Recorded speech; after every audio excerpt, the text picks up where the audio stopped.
The insult came quietly, the way the cruelest things usually do. My daughter in law looked directly at me across the birthday dinner table, in front of my son, my granddaughter, and every person I loved, and said, "Nobody here actually respects you, Carol. They are just too polite to say it." Every head turned. My son Daniel set down his fork. The table waited. I set down my napkin. I folded my hands the way I had folded them 10,000 times across 33 years behind a library reference desk, waiting for the right answer to arrive without rushing it. Then I looked at my daughter in law and said three words. I kept everything. Nobody laughed, nobody reached for their wine glass.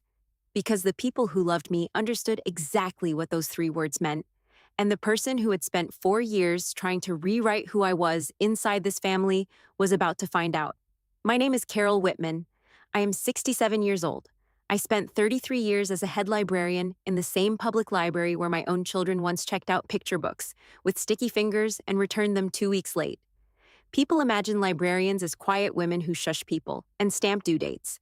What we actually do is organize the truth. We decide what gets preserved and what gets lost. I spent my entire career believing that the truth, if kept carefully enough, will eventually speak for itself. It took my own family to teach me how right I was. I grew up in Knoxville, Tennessee, the oldest of 4 children. My father wrote my mother a letter every anniversary, 31 letters across 31 years, each one placed in the same wooden chest he had built the summer before they married. I understood from a very young age that love is something you document, something you preserve, something you return to when memory tries to soften the edges of what actually happened. I married my husband Robert at 24. We had 38 years together before cancer took him in 14 weeks. When he passed, he left me a small house, a garden, and a golden retriever named Biscuit. Biscuit had been Robert's dog first. He became mine the morning I came home from the hospital alone and found him sitting at the front door, waiting for someone to tell him what had happened. I sat down on the floor beside him instead. We stayed there a long time. My son Daniel called every Sunday after that. He showed up with groceries on the weeks he knew I was struggling. He was, in every way that mattered, a good man, which is perhaps why I tried so hard, for so long, to believe that the woman he chose must have goodness in her too, even when every sign pointed somewhere else. Vanessa entered our family the way a cold draft enters a room. You don't notice it immediately. You just find yourself slightly colder than you were before. The first year she forgot my birthday, which I excused. The second year she told Daniel I had called her difficult, which I had not. The third year she began telling small stories about me to other family members, each one containing just enough of a real moment to be impossible to fully deny. Carol showed up without calling. Carol doesn't know how to let Daniel make his own decisions. None of the stories were entirely invented. They were real moments with the shape changed just enough to mean something different than what had actually happened. What I did, quietly, was begin writing things down. Dates, conversations, what was said and who was present, not out of strategy. Because I am a librarian, documentation is simply how I process the world. I kept the birthday invitation still in my purse from the party she said I had skipped. I kept the text messages asking 3 times for her new address at Christmas and receiving no reply. I kept everything, because librarians do not discard things simply because nobody is asking for them yet. The night of the dinner, I did not go home directly. I drove to the park near the library and sat in the parking lot with Biscuit on the passenger seat and the engine running for warmth. I could have called someone. Instead, I did what I always did at the reference desk when a problem arrived without an obvious answer. I started at the beginning. My daughter-in-law had been telling a story about me for 4 years. It had reached further than I realized. And because she had told it first and told it consistently, it had taken on the shape of fact even where it was fiction.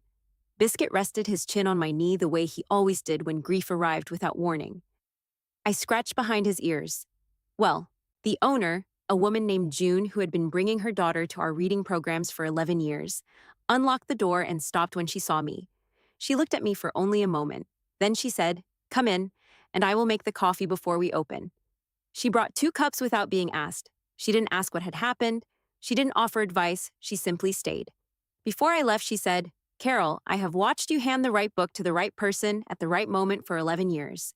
Don't let anyone convince you that is a small thing." I drove to the library that morning, feeling something I hadn't felt since the dinner. Not triumph, simply steadiness. 2 weeks later, a former colleague named Margaret called. She was building a children's literacy program on the east side of town and needed someone with experience. I said yes before she finished the sentence. I began spending 3 mornings a week with children who had rarely been read to. One boy named Marcus had not spoken a single word in any of the previous sessions. He sat at the back and watched. On the 4th week, I placed a picture book on the table in front of him without asking anything. On the 5th week, he sat down and read the first 3 pages aloud before anyone said a word. His teacher looked at me across the room. Neither of us spoke, because there are moments that belong only to the people inside them. On the drive home, I realized my daughter-in-law had taken many things from me over 4 years. She had not taken this. She had never known it existed. 6 weeks after the dinner, Daniel called. His voice had none of its usual ease. Mom, Vanessa told me you never responded to Sophie's recital invitation last spring. I walked to my filing cabinet and opened the drawer marked this year. Check your email in 10 minutes, I said. What I sent him was the time-stamped invitation, the response card I had mailed, and the program from the recital I had attended, sitting 3 rows back because the front rows had already been given to Vanessa's family. He called back 20 minutes later. You were there? He said quietly. 3rd row on the left, I replied. Sophie wore a yellow dress. She got the second verse slightly wrong and recovered beautifully. Silence. The kind of silence that arrives when a person is recalculating something they believed was settled. The following week, his sister Karen called. She told me she had repeated something Vanessa had said about me without asking whether it was true. I know now that it wasn't. Karen said, I'm sorry, Carol. The truth was reaching people. Not loudly, not all at once. The way water finds its way to the roots of something. Slowly, quietly, finding every crack. 2 months after the dinner, Daniel asked to meet. I told him to come to the reading center, not a restaurant, not my house, the place where I had spent the months since the dinner being exactly who I actually was. Marcus was at the door when they arrived. He looked up at Daniel. Are you Miss Carroll's son? Daniel said yes. Marcus considered this. She found me the right book, he said. I didn't talk before that. He walked out to where his grandmother was waiting. Daniel watched him go. Then he looked at me across the room with the expression of a man understanding something he wished he had understood sooner. When Margaret introduced me that morning to a woman from the County Literacy Council, she said my name had come up repeatedly in the neighborhood data. Vanessa stood beside my son, with her hand pressed against her mouth, not performing emotion, containing it. She had come to that room carrying a version of me she had spent 4 years building. She was meeting someone different, not because I had changed, because she was finally seeing the parts she had deliberately looked past. In the small office afterward, Vanessa spoke first. I told Daniel you hadn't come to Sophie's recital. I knew you had come. I told him anyway. She paused. I was afraid that if this family loved you the way I could see they loved you, there wouldn't be enough room left for me.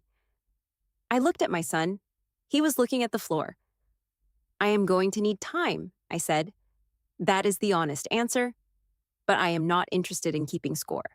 I kept the record because I needed the truth to have somewhere to live until the people who mattered were ready to find it.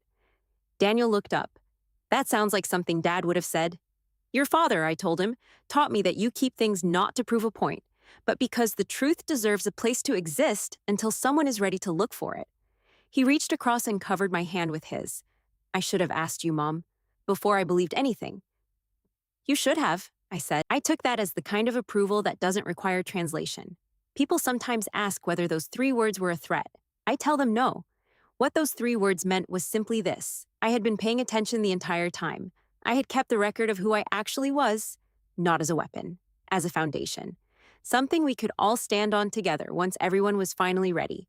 The truth does not need to be loud to be powerful.